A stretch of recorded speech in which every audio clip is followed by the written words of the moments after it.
Alors donc dites-moi un petit peu ce que c'est que ce métier atypique de luthier, parce qu'on en entend parler partout, mais on ne sait pas vraiment ce que c'est en fait un luthier. Luthier, c'est un facteur d'instruments, c'est celui qui fabrique les instruments. Alors, il y a plusieurs... avant, les luthiers violon et guitare étaient le même artisan. Il y en a encore un peu, mais après, ça s'est vite séparé entre artisans luthiers du quatuor, donc violon, violoncelle, alto et contrebasse, et guitare, qui s'est séparé aussi en deux, qui s'est un peu scindé entre les guitares acoustiques et les guitares électriques. D'accord. Et alors vous êtes plutôt sur la partie violon ou sur la partie guitare? Moi, guitare et guitare acoustique. D'accord. Donc on fait, je fabrique des guitares folk, cordes acier. Ça, on en trouve dans la pop, musique, country, tout ça. Et de la guitare classique, cordes nylon, pour le répertoire classique. Et ça, c'est la partie fabrication. Ensuite, on a une grosse activité sur les réparations et réglages des instruments. Qu'est-ce qui vous attire dans cette relation avec le bois? Moi, je suis guitariste depuis l'âge de 15 ans, donc moi j'ai la passion de la guitare depuis toujours.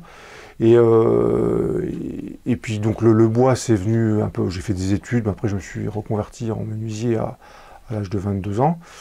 Et après je me suis dit, mais tu peux faire les deux, c'est-à-dire tu peux aller jusqu'au bout de tes rêves des guitares les plus folles.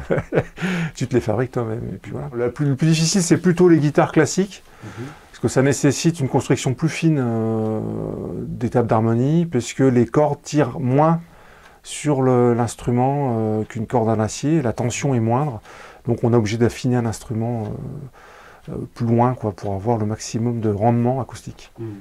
Combien de temps ça vous prend en moyenne à construire? Parce que j'imagine que vous la faites de A à Z, vous la construisez de A à Z, combien ça peut prendre de temps? On est un gros mois de travail de construction jusqu'au vernis. Alors, il faut savoir que les finitions sont très longues, hein. Enfin, c'est presque autant de temps à finir qu'à fabriquer, suivant en plus les vernis qu'on peut utiliser. Moi, j'utilise des vernis pour les guitares classiques naturels de gomme laque. Donc c'est de l'alcool et de la cochenille, enfin de la gomme laque, ce qu'on appelle gomme laque, que je fais fondre et c'est appliqué à la main, c'est le vernis au tampon à l'ancienne. Et après pour les guitares folk, il y a des vernis plus synthétiques.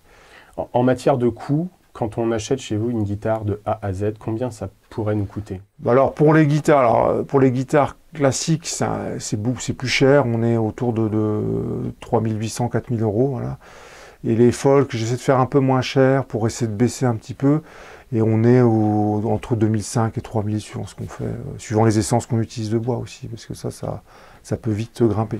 En parlant de bois, vous travaillez avec un bois bien particulier ou c'est Alors, le palissandre indien, essentiellement pour les guitares classiques.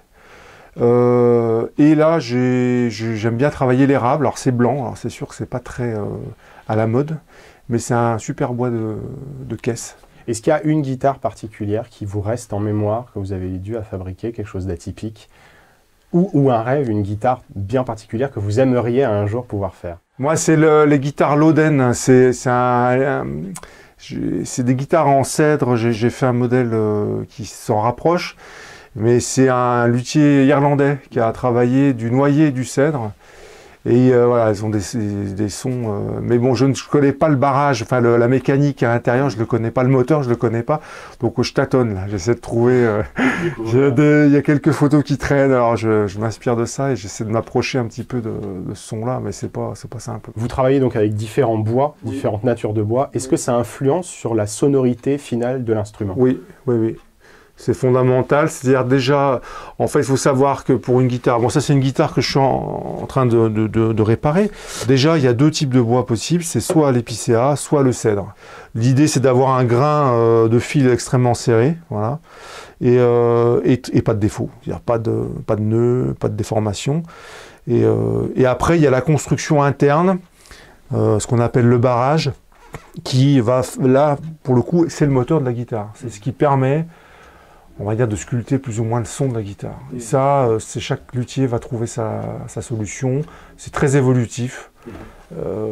Voilà, c'est là-dessus qu'on tâtonne essentiellement. L'épaisseur de cette table d'harmonie et le soutien qu'on met dessus. Et après, la caisse fait 30% du son.